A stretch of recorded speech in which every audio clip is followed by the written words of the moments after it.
In the previous two videos, we talked about Python functions. Our focus was on the syntax of Python functions. We talked about how to pass data into a function, how to return results back from the function to the caller, how to collect functions into modules, which can be used in other programs, and Python scopes. There are still a lot of very important topics about Python functions that we have not touched upon yet. In particular, Python functions are first-class objects, which has actually some profound implications about how to use functions in Python. And we will leave those topics in future videos. In this video, let's start to talk about object-oriented programming, or OOP, object-oriented programming in Python. So Python, like many other modern languages, such as C++ and Java, it's an object-oriented programming language. It has extensive built-in capabilities that allow and facilitate any kind of OOP. In OOP, we write classes that represent real-world things and situations, and we create instances of objects based on these classes. So we're gonna deal with these two very important concepts: classes and instances of those classes, basically objects of those classes, right? It's two different things. It's two different things.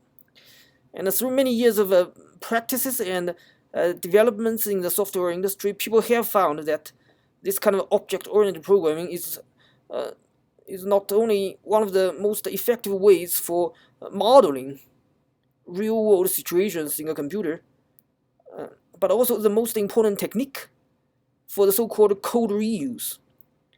And when we talk about code reuse, this particular phrase, code reuse, it essentially means that we want to factor our code to minimize redundancy, and we want to program by customizing what already exists instead of changing code in place or starting from scratch. That's called code reuse, which is actually a extremely important and extremely desirable thing when we try to write big codes. And OOP, or object-oriented programming, allows us to reuse code with relative ease. And if you have used other OOP languages, such as C++ and Java, you will see that the object-oriented programming implementation in Python is actually quite different.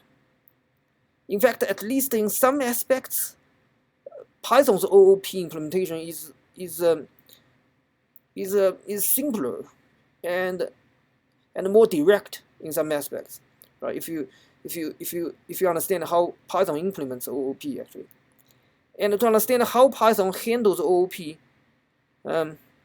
there are actually only a handful of principles we need to understand. Once we understand those handful of principles, all the behavior of Python can be understood based on these few principles, basically. So if you are new to OOP, there are two concepts that are fundamental to any kind of object-oriented programming: the class and the instance. We can think of the class as the blueprint for creating objects, and we can think of the instance as the actual object built using the blueprint. So a class is not the same thing as the instance created using the class. We can think of a class as some kind of a data type, such as the integer data type, right? The integer in Python is a data type. It's not a number, right? And the instances created using the integer data type are the actual integer numbers, such as 0, 1, 2, and so on. Right? So it's different. Integer itself is a data type. But 0, 1, 2, all those things are instances created using that integer data type. So these two things are fundamentally different, and we need to understand and be aware of their differences. And in Python, we can define a class by using the class keyword followed by the name of the class. Say we want to create a class called vehicle. Say we're gonna so how are we gonna do that, right? So in Python, we type class, which is a Python keyword, followed by the name of the class vehicle, and then a colon, right? A colon. And the convention in Python is to actually use the so-called camel case. So here we have just one word, right? There's no camel case in it. But if we have multiple words, we need to capitalize the first letter or first character of each of the word, and then connect all those words together without space or any kind of underscore or any kind of things. Just put those words together. Just capitalize the first letter of every word, and then keep the rest of the letters in the same order in small case. That's called camel case, right? We're going to look at more complicated, longer class names in a little bit. So, and the first character of the class name is usually capitalized. So here it's capital V. The body of the class consists of definitions of the so-called attributes. In other kind of OOP language such as Java or C++, we talk about data members and methods, right? Methods are essentially functions that's defined inside of a class, and data members are essentially containers or data structures that's included inside of a class, right? But in Python, we're talking about attributes.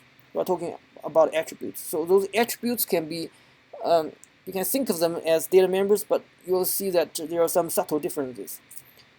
Actually, very important differences between data members of C or Java class, C++ or Java class, and the attribute of a Python class. It's kind of, there are differences.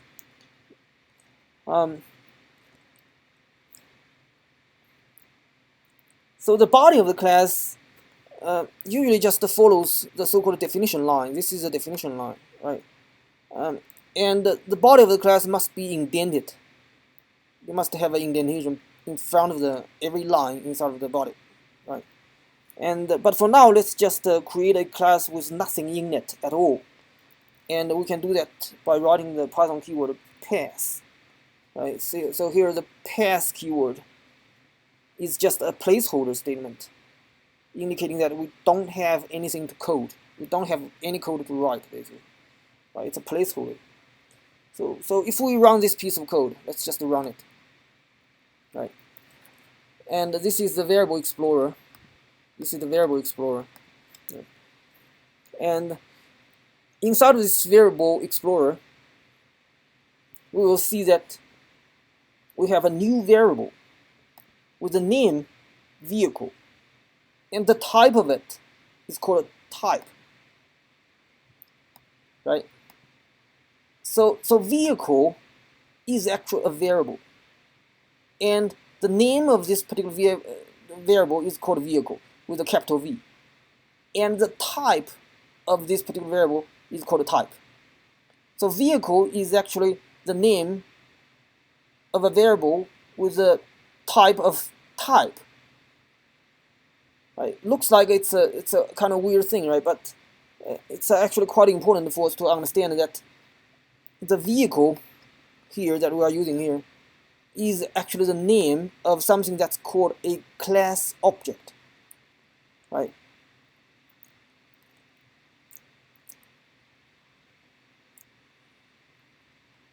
So this is sort of the definition of a class. This is the definition of a class. But how do we actually define an instance of this class, right? We mentioned that there are two things, class and the instance of the class. These are two different things. So here we have defined a class, right? And then how do we actually define an instance from this particular class, right? If we want to build an actual vehicle object using this blueprint, we can use the call operator, the parentheses. When we studied the functions, the parentheses is what we call a cooperator, right? And this cooperator can also be applied not just on functions but also on objects, also on class objects actually. v1 equals to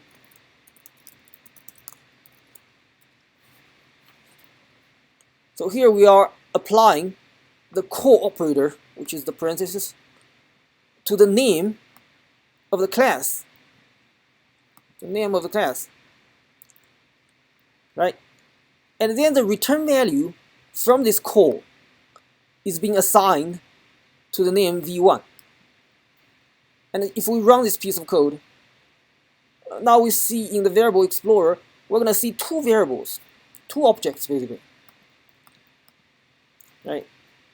The object with the name capital V, vehicle, which has a type of type, and then an object with the name v1, which has a type of vehicle, right? Do you see the two variables here, right? So a useful analogy that I have seen before is that in Python, a class is more like a factory for manufacturing instances. Here we have a factory. Here we have a factory for building vehicles, and it has a name called vehicle. So vehicle is the name of the factory, right, with a capital V. And the instances built by this particular factory are objects of the vehicle type. So v1 is an object instantiated or built by this particular factory. And every object or every instance that's created using this particular factory is going to have a type, have a data type that's called vehicle, right?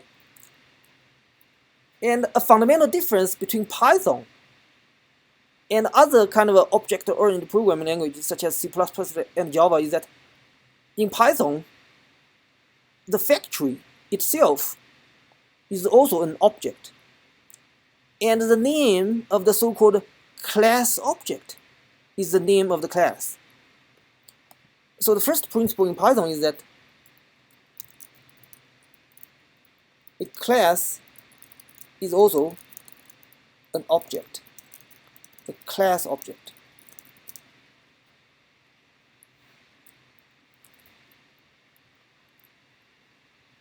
So the class object, such as this vehicle here, this class object is created by the definition using the keyword class.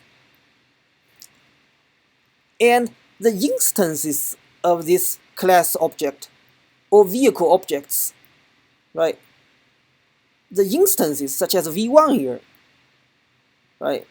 Those instances are created by applying the cooperator on the class name,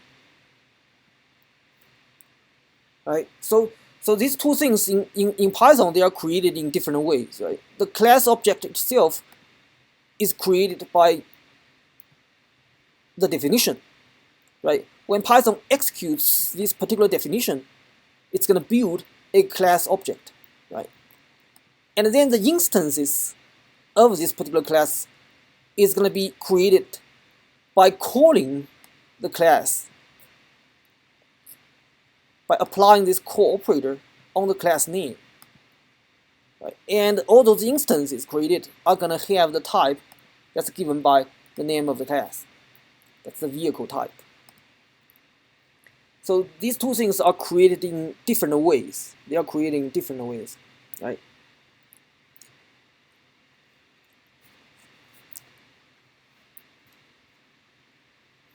So the class object, the reason that we're calling an object is because the class object itself can have attributes that are shared by all its instances. For now, the vehicle class, this class object, doesn't really have any attributes. So if you double click on it, it has a bunch of predefined Python provided attributes, right? But we haven't actually added any kind of our own attributes to that particular class object yet, right? But we can add an attribute to it using the dot followed by the name of the attribute. So what we can do is to vehicle dot, let's say manufacturer. Let's call it let's give it a string Ford. Right. Now, even though we haven't actually done anything to V1, right? We didn't actually change V1 in any way.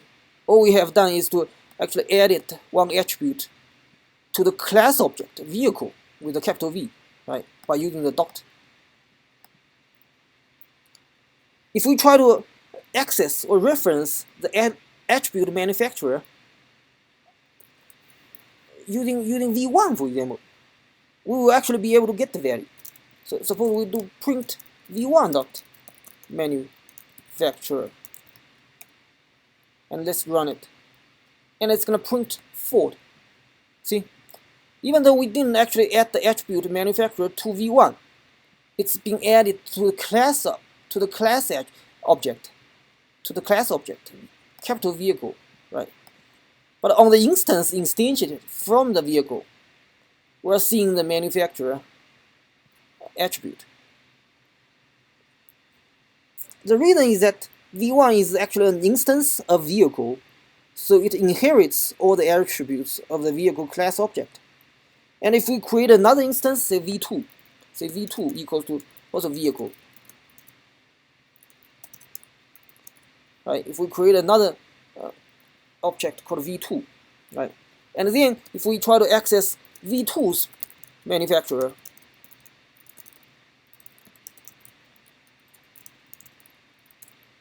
we'll also be able to get a Ford. So we see two Ford here, right?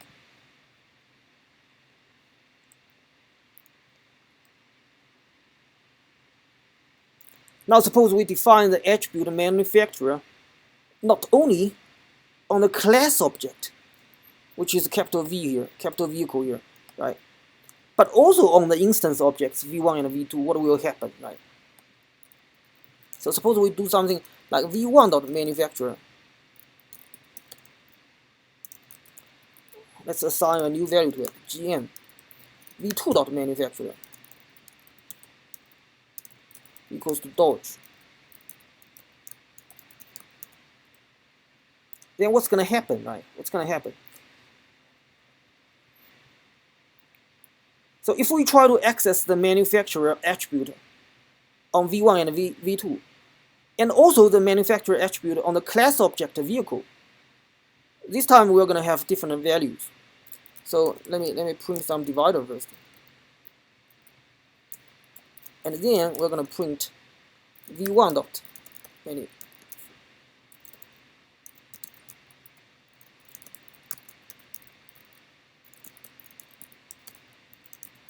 And then print vehicle.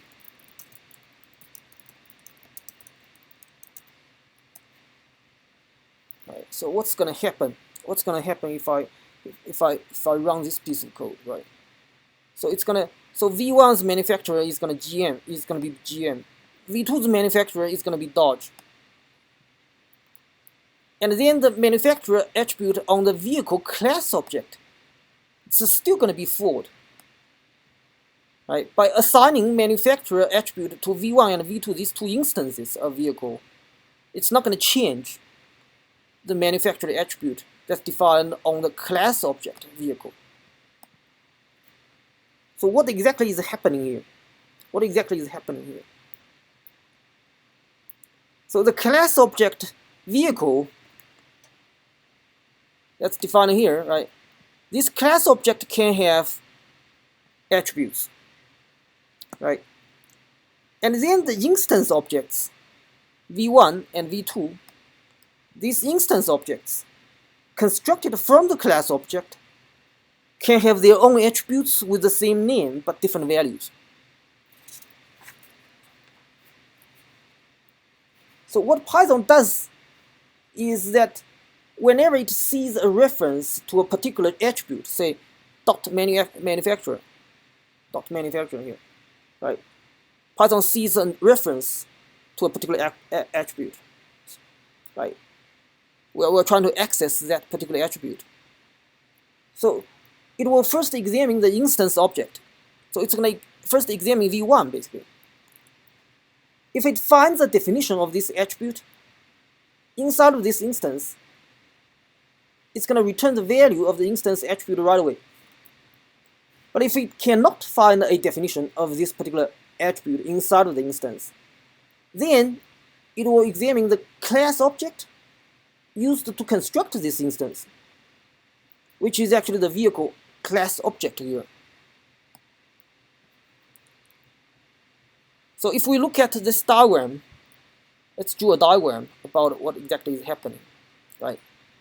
So we have a class object that's called a vehicle, that's inside of this dash line box, right? And on this class object, we have an attribute that's called manufacturer, right? And then we have two instance objects, v1 and v2, in those solid line boxes. And inside of them, we also have attributes that's called manufacturer, but with different values. Right? Here it's Ford, but here it's GM, and here it's Dodge. Right? And the two instance objects, these two instance objects, v1 and v2, both have the attributes manufacturer, and they have different names. And those names, they have different values. Right? And those values are actually different from the value that's inside of the vehicle class object, which is Ford. Right?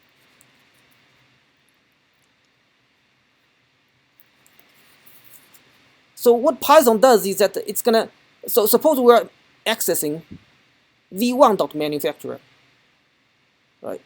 So what Python does is that it's gonna try to find the definition of this attribute inside of this instance. It's gonna return the value of the instance attribute if it defines it, here GM, right? And it's gonna return right away. But if it cannot find the definition of this attribute inside of the instance, then it will examine the class object, the vehicle class object, used to construct v1. If it finds the attribute inside of the vehicle class object, it will return the value of the class object's attribute. Right. So before we actually did the two assignments. So we did the two assignment here, right? But before we did that, before we did these two assignments, right?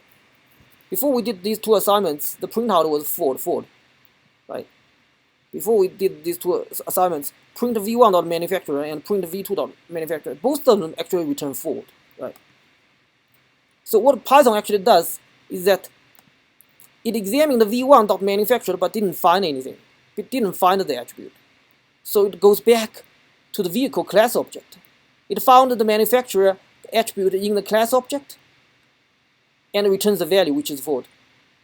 And then when we actually access the manufacturer object attribute on v2, right, at that time we haven't actually assigned manufacturer equals to Dodge on v2 yet, right? So it's not going to find the manufacturer attribute in v2. So it's going to go back to the class object, which is a vehicle, right? And then it finds the manufacturer and returns the value, which is also the Ford, right? That's before we did the two assignments. So after these two assignments, the two instance objects, both of them are going to have the attribute manufacturer, right, inside of themselves, basically. So Python examines these instance objects first and finds the attribute it is looking for, and then it returns the values in those instance objects attributes. So what Python actually does for finding a particular attribute is called attribute inheritance search. So it will try to find the first occurrence of the attribute by looking in the instance object first, and then in all class objects above it, from bottom to top and from left to right. For now, we don't really have multiple inheritances, but later on, in just a little bit, you'll see multiple inheritances. Right? If you have multiple inheritances, you have to sort of decide which direction to go horizontally, right? And Python will go from left to right. Right? And the example we're looking at right now has only two levels. Right? in practice, there can be more than 2 levels through class inheritance, basically. Right? And then Python is going to go from bottom to top. Right? So what Python actually does here is called the attribute inheritance search.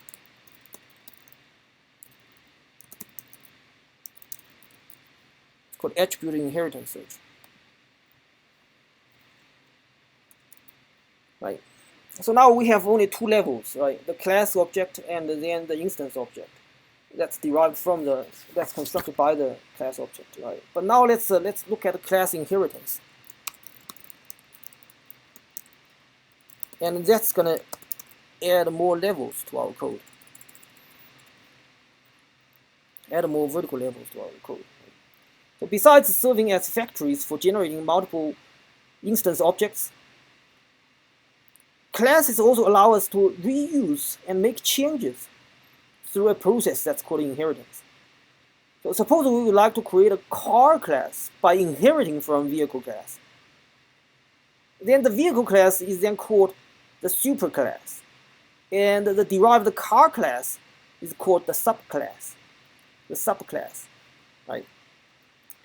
So in Python, to inherit from a superclass, all we need to do is in the class definition line, we need to add the name of the superclass inside of a parenthesis. So if we want to sort of define a car class, let's call it car. So here, when we defined the vehicle class, we didn't have a parenthesis behind it, right? That's because vehicle class is not inherited from any other classes. But car class is going to inherit from the vehicle class. So we just put the superclass inside of the parentheses, right? So here, car is subclass, and vehicle is superclass. Right.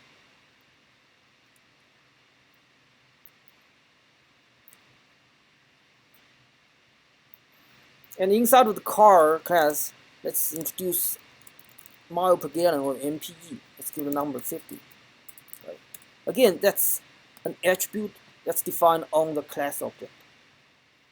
So now the car class object is going to inherit all the attributes from the vehicle class object. And we also have added another attribute, MPG, to the car class object. And now we can use this car object, our car class object, to instantiate, say, 2 class instance objects, C1 and C2. Say C1 equals to car, right? C2 equals to car.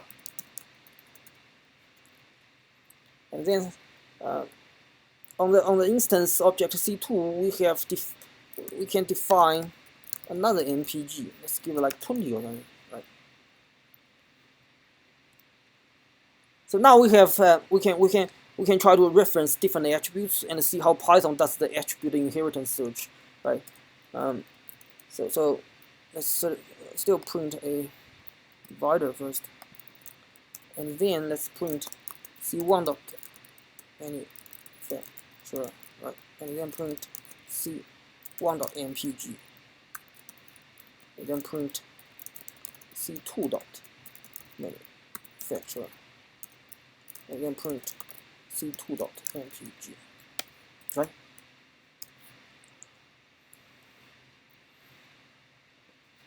And let's see what the printout is gonna be, right?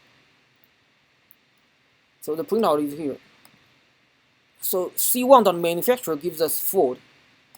C1 dot MPG gives us 50, right? And then C2 dot manufacturer gives us Ford. And then C2 dot MPG gives us 20, right? So again, let's look at the class diagrams.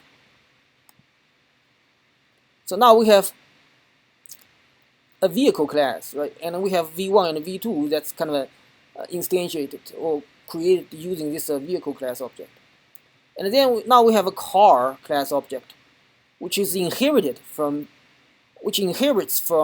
the vehicle class, right? So it's also dash line box right? But inside of the car class object, we have defined an MPG attribute, and it has value of 50, right? And then from the car, using the car class object, we created the C1 and the C2. And inside of the C2 instance object, these two are instance object, so they have the sorted line boxes. And then C2, inside of C2, we have defined the MPG attribute and has a value of 20, right? So the instance object C1 does not have any attribute defined inside of it.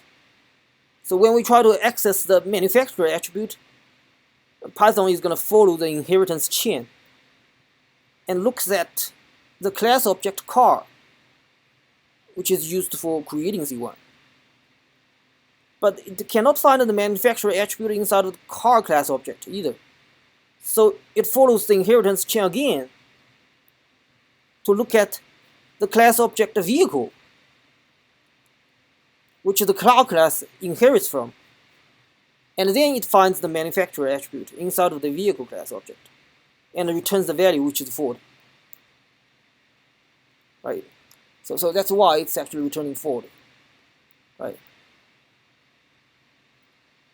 That's why it's actually returning Ford here. Right? C1 dot manufacturer.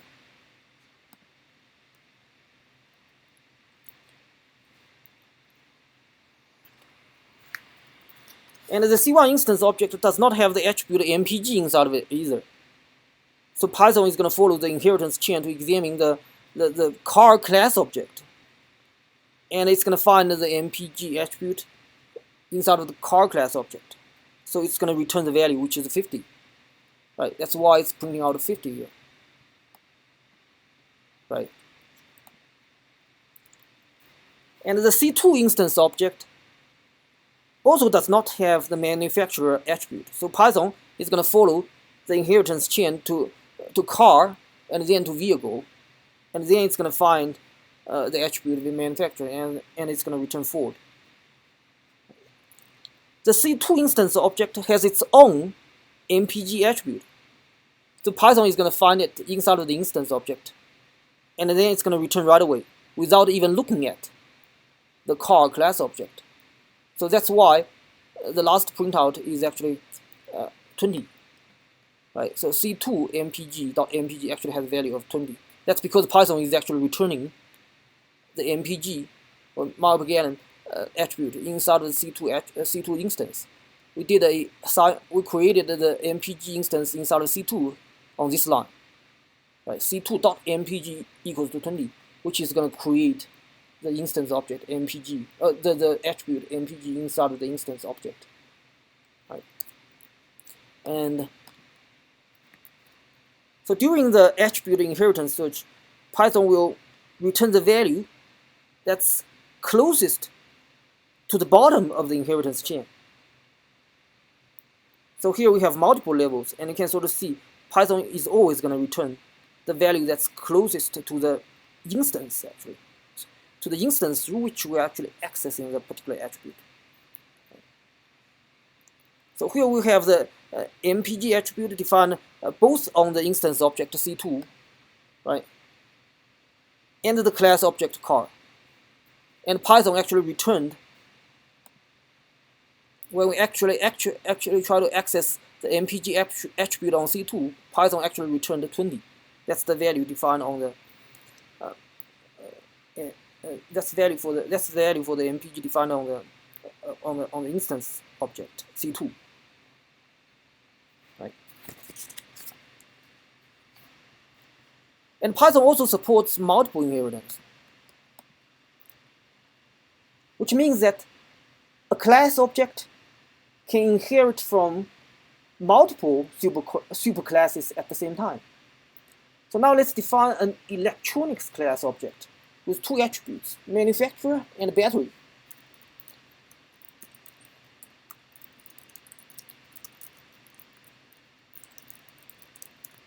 And the electronics class is not going to inherit from any other class, but it's going to have two attributes.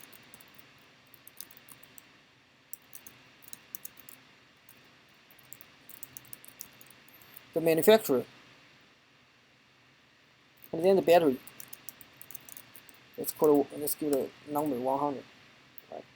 And now we can define an electric car class that's going to inherit from both the car class and the electronics class simultaneously. So now let's define class electric car Camel Case. Right? So electric is one word, car is another word. Right? The first letter of every word is capitalized. Right? And then it's going to inherit from car and electronics.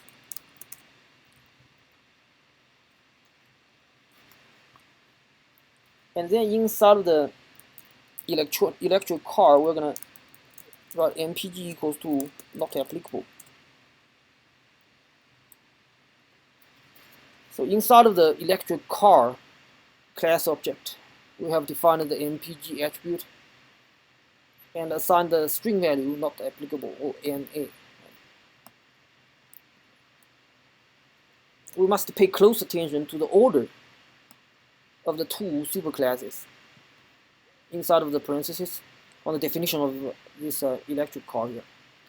And during the attribute inheritance search, Python will actually search the left superclass and all its superclasses before it searches the right superclass and all its superclasses, if there is any.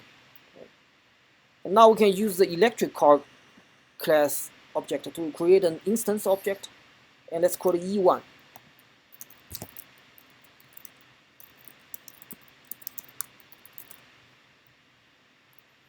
And we can try to access all those attributes on E1. So again, let's print a divider first, and then E1 dot manufacturer, and then E1.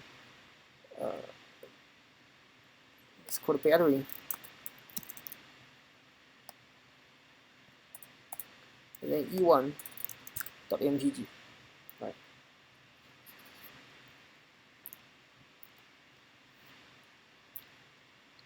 So what's going to be the output, right? What's going to be the output? Can we actually anticipate the output?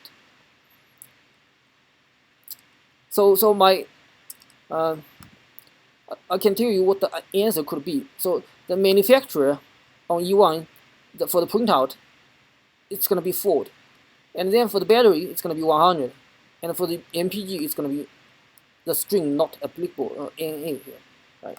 That's going to be the output, right? But let's try to understand why that that's the output, right? So the E1 instance object, right? It's derived from the electric car class object, right? And then the electric car class object is inherited from car class object, and then electronics class, right? So the E1 instance object doesn't really have any attribute defined on it, so it doesn't have the manufacturer attribute when we try to access it. So Python will look at the class object electric car that's used to create E1. And Python is not going to be able to find the attribute manufacturer inside of electric car. So it will try to follow the inheritance chain moving above. But now we have two branches, right? One branch here, the other branch here. We have two branches in the inheritance chain. The electric car class object is inherited from both the car class object and the electronics class object. So now Python will decide which branch to go into. It will always go from left to right. Right? So it will examine the car class object and all of its superclasses before examining the electronics class and its superclasses, if there is any. Right? And Python cannot find the manufacturer attribute inside the car class object, so it will follow the inheritance chain to examine the superclass of car, which is the vehicle, and it will find the attribute manufacturer inside of the vehicle, and it's going to return the value Ford. Right? And then when we try to access the battery attribute on E1, E1 doesn't have it, doesn't have that attribute, right? And then Python is going to look at the electric car. So electric car doesn't have battery. And then it's going to go left. Car doesn't have battery. And then it's going to look at the vehicle. Again, vehicle doesn't have battery, right? So the left branch is exhausted. Now it's going to go from left to right, right? Now it's going to examine the branch that's to the right of this particular leftmost branch, right? And this branch is going to be pointing to electronics. And inside of electronics, it's going to find a battery, and it's going to return the value 100, right? And then the last attribute we are trying to access is the MPG attribute. And again, E1 doesn't have the MPG attribute on it, right? So Python is going to look at electric car, and it's going to find the MPG, which has a value of not applicable NA, right? And then it's going to return that. It's going to return that, right? So that's the printout it's supposed to be. So E1.manufacturer is going to print out Ford. E1.battery is going to print out 100, and E1.mpg is going to print out the string NA. Let's run it, right? So Ford 100 and NA, right? That's exactly what we are predicting. Suppose we would like the access to the manufacturer attribute. We would like this line to print Tesla instead of Ford here. So how should we change the code, right? How should we change the code? So all we need to remember is that Python does the attribute inheritance search from bottom to top and from left to right. So all we need to do is to actually switch the order of the two superclasses when defining the electric car class. So all we need to do is to actually change this line from car electrics to electrics car, right? And now if we run it, it's going to print out a Tesla 100 and NA. And now it's going to give us the desired output.